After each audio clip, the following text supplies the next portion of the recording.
I'm now inside a lock here. This is where the gate would have been. What's going to happen to these fantastic locks?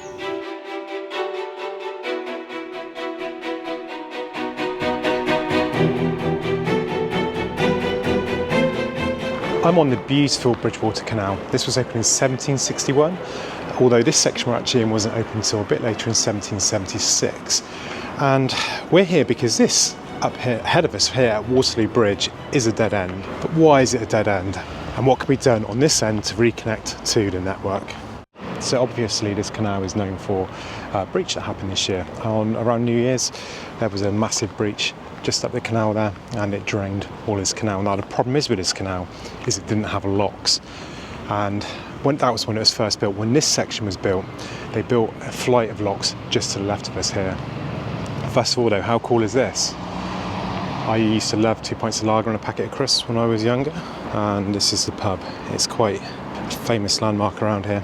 It's actually now I think it's a Hindu temple. Yeah, no, Buddhist temple, sorry. But yeah, very cool to be here. I've wanted to come here for ages.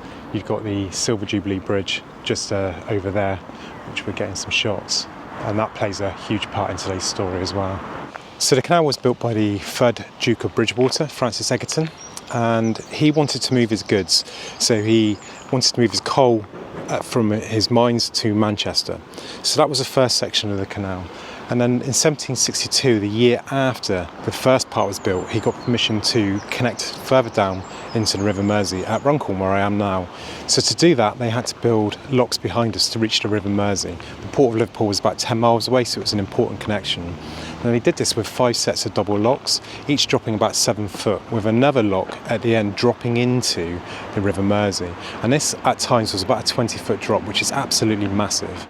And as trade dropped on the canal, the locks were abandoned, and by the 1930s they were filled in.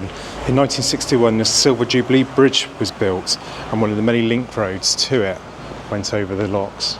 That road has since been removed, and now they can carry on down through. And what you'll notice on this bridge is there's 3 areas. So you had the locks going down through this side. I think it's just a small wharf in the middle there. And on that side there was another set of locks which were built much later. And that's because this became so busy. It was the first canal.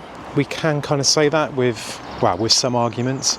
The Sankey Canal, which is just across the water there, was the first canal, but that followed river navigation. This was the first canal that was built as its own cut. And there's always a lot of argument when I say that, because it's being a little bit finicky. But it is true, and it does give them a claim as being the first industrial canal, just not the first actual canal, if that makes sense. And this, like I said, had a link road built on, and it wasn't until 2017 when the Mersey Gateway Bridge, which is a new bridge across the Mersey, was opened, that they didn't need all the approach roads to the Silver Jubilee Bridge, which is just behind me. These were removed about 4 years ago, and that opened up this canal for restoration. And there are plans, huge plans, to create a new link down through here. This canal, like all canals, was killed off by the railways, and the Sankey Canal, the one that came before this, actually holds quite a significant piece of history, because it's the first canal, depending on how you want to term it, that ran under the first railway viaduct in the world, on the first railway. So it's quite cool that this whole area has so much industrial history, and it's where it all boomed. But this railway here isn't that railway. This is part of the West Coast Main Line, and this was built over the canal in 1868 and was built over the top of the locks. So this is only a 570 metre section of canal for the entire length. And just behind us from Waterloo Bridge to here is going to be phase 1. And this is going to include a small section of canal, it's going to include a boat lift, and it's going to include a cafe, and it's going to include a visitor centre. And the idea is to have a winding hole just ahead of us here on the other side of the viaduct, and you can come down the boat lift, turn around and come back up. So it should be a bit of a tourist attraction. The visitor centre and the cafe will bring people into the area. It will raise money for the group trying to do this, and Unlock Runcorn can then go forward with more publicity, more backing and more finances to do phases 2 and 3, which will be down ahead. Now that boat lift is going to drop down about 4 metres, which was the original height of the locks. And when we get to this area ahead of us, we're going to need a second boat lift because we've got Percival Lane just ahead of us. Now, you're probably already thinking, 2 boat lifts. We've got a visitor centre, a cafe, and extensions to Canal and land ownership and stuff. How much is this all going to cost? The initial thoughts are about £25 million.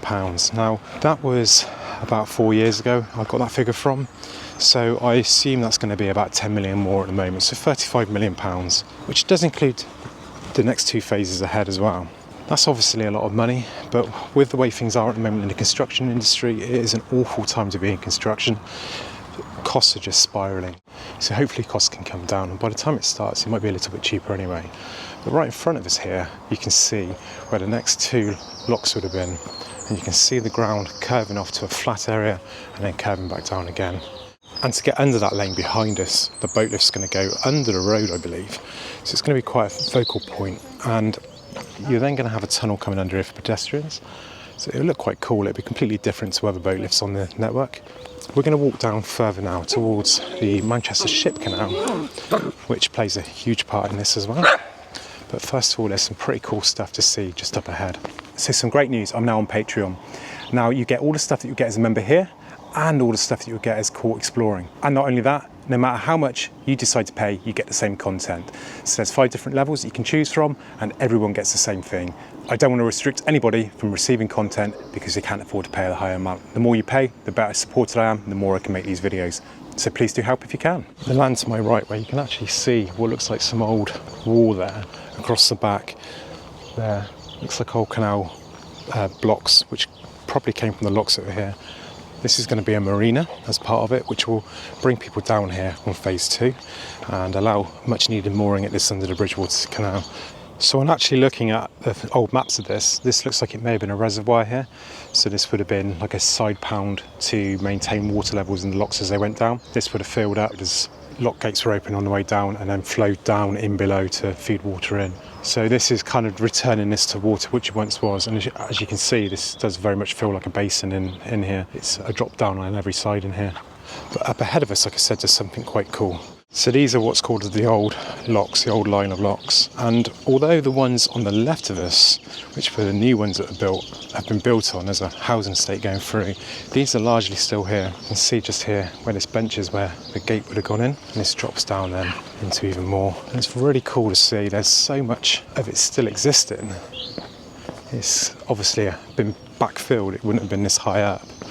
But you've got the other gates here, look, and another bench in this one here, and then into what would have been a little pound down here before we go into even more locks down here. So this is a bit of a different beast down here. After the marina, it gets a bit narrower because they built on the other side of this. Like I said, the housing estate was built over the new locks, and up ahead of us you'll see some slightly taller blocks of flats coming, and that is right on the Manchester Ship Canal. And this is where things get a bit interesting. They're so close to the canal, as you're going to see, that you just won't be able to restore these locks.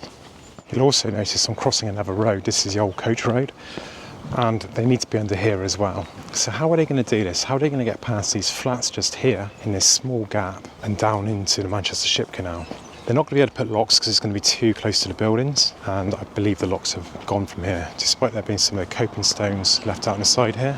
So the plan is to put an inclined plane in. These things that never really made any money and all were lost. I don't think there's any real surviving ones on the canal network unless you go into Europe, and that's going to come down through here into the site of the old final lock. So there's several ways for an inclined plane to work. The first one is you basically unload the goods, put it up and take them up, and that was what happened on the earlier canals, and that's why a lot of them didn't work, because it's very unprofitable to have to keep unloading boats and then having new boats at the top to take the goods. And the second way is to have something called a casing. Now imagine a massive bathtub. You take that bathtub on a cradle and you run it downhill. It's got doors on each end of it and they're all watertight, and as you take it from the top, you put the boat in, open those doors, put the boat in, seal it up, run down the hill with this boat in a giant bathtub, and then open the gates on the other end. And that is what they're doing here. So it means you move the boat from top to bottom, because obviously in this day and age where there's no goods moved along here, holiday boaters aren't going to want to leave their boat behind. It's going to be the only one on the network, although there are others planned in various places, but it's going to be a fantastic project if it goes ahead, and should be a major tourist attraction and bring plenty of money into Runcorn. I've just been speaking to a local and he said the town needs this. They're all behind it, they want this. So let's make it happen. This then connects into the Manchester Ship Canal, which is just here, and you can still see part of the old gates in here, look. So this was the final lockdown. So the Manchester Ship Canal was built in 1894 and is a major artery between Liverpool and Manchester. And that kind of follows the same route as this canal and allowed much bigger vessels to go, and much safer as well, because it took the ships out of the River Mersey and allowed inland docks to be built in Manchester. You've got Salford Docks, which is all owned by Pill Holdings now, and you've got the BBC there, and I think ITV and Coronation Street and all sorts of there, and they've developed the site quite a lot. It's not really used as much for cargo now as it once was, this canal. It is still used occasionally. Most of the stuff is done kind of this end, Ellesmere Port, where I think there's some scrap places and various other places along there. But it's a fantastic site of history around here. You've got the old railways, you've got the old canals, you've got the ship canals, the River Mersey, which would have had the Mersey flatboats, they're big wooden boats coming up through. And there's one of them in the Ellesmere Port Museum, although it's quite dilapidated, I'd say. It was took there in the 80s, I believe, and I think it's the last surviving one. It's one of the shorter boats, and they would have come up and down the Manchester Ship Canal. What we do have here as well, just on the other side of these flats, is a fantastic Bridgewater House. And Bridgewater House was opened in 1771, and the Duke of Bridgewater stayed here until 1776 on the completion of this section of the canal. And it still stands. It was quite a structure in the time. There was nothing else around here, and this massive house was built. What a fantastic building that is. So please do support the Unlock Runcorn project. As always, I'll put links in the description. I would like to have met some people here, but it's been a bit difficult to arrange. So if you are part of Unlock Runcorn and you want to get involved in future projects, please do contact me, and hopefully we can work together on this. So thanks for watching. Have a great day.